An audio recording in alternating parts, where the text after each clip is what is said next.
braising means to brown the protein. Yep. Can you translate? Can you explain that a little more? Sure. Basically, what you want to do is you want to get a lipid down, which is butter, oil.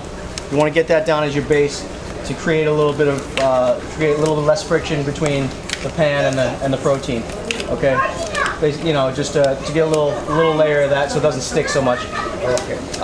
And then you're going to want to brown your protein. So today we're going to dredge it, which means we're going to put it in a little bit of dry powder, which I put together a little bit of flour and vindaloo seasoning.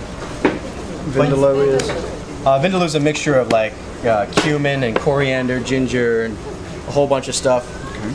But it's basically kind of North African and Indian influence. Very powerful stuff. So I cut it down with some flour. That'll help take away some of the moisture from the chicken.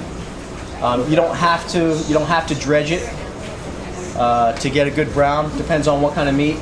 Usually, if the meat has a good fat content, it should be fine. You know, if you're using something like a pork shoulder, it's got a lot of fat in it already. So usually I'll just season it right on the flesh and then go ahead, put a little bit of oil in the pan and brown it up. So you're just going to brown the outside of the protein. So today, if you guys want to grab one of the legs and one of the thighs each, you know what? I'm going to need to get some oil for you guys too. Pardon me.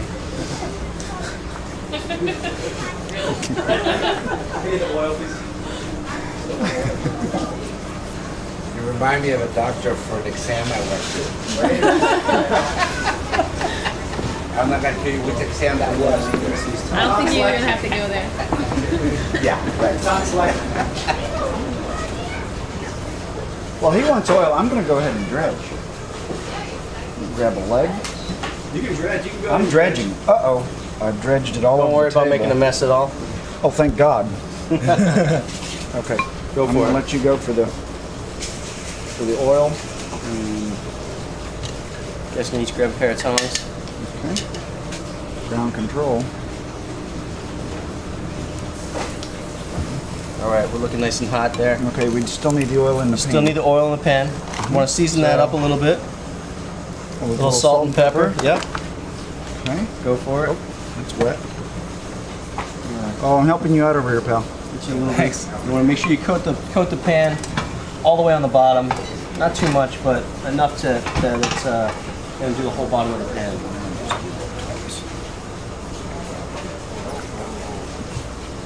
Okay.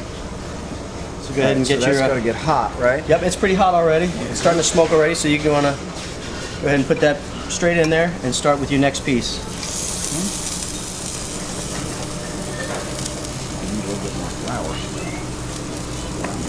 Plenty of that for you. Just a thought. So what these guys are doing, I got the pan blocking you guys, sorry about that, but what these guys are doing is just dredging the proteins, seasoning them up, and then throwing them in the pan and browning them up. Great.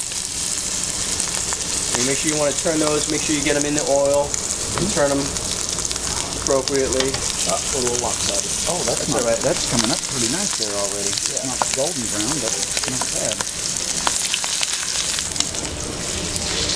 Yeah, that's looking pretty good.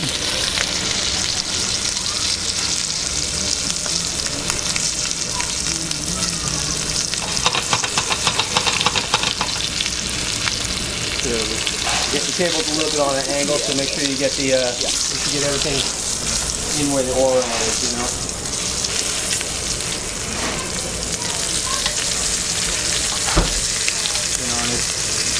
As long as you're not burning it too crisp, you know, you're doing fine.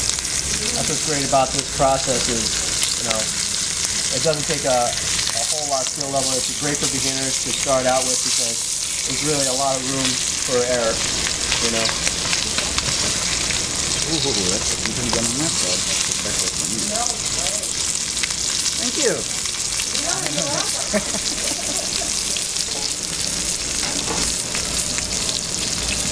Oh, the blood's starting to come out. Good. Yeah, so as soon as you got the nice color on it, you probably flip that one over a little bit, get a little bit more golden brown. Feels great.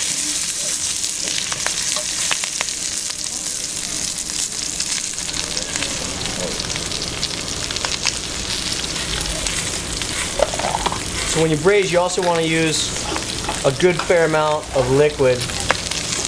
Today's liquid, what we're going to be using is some white wine, a little bit of vinegar, and some water.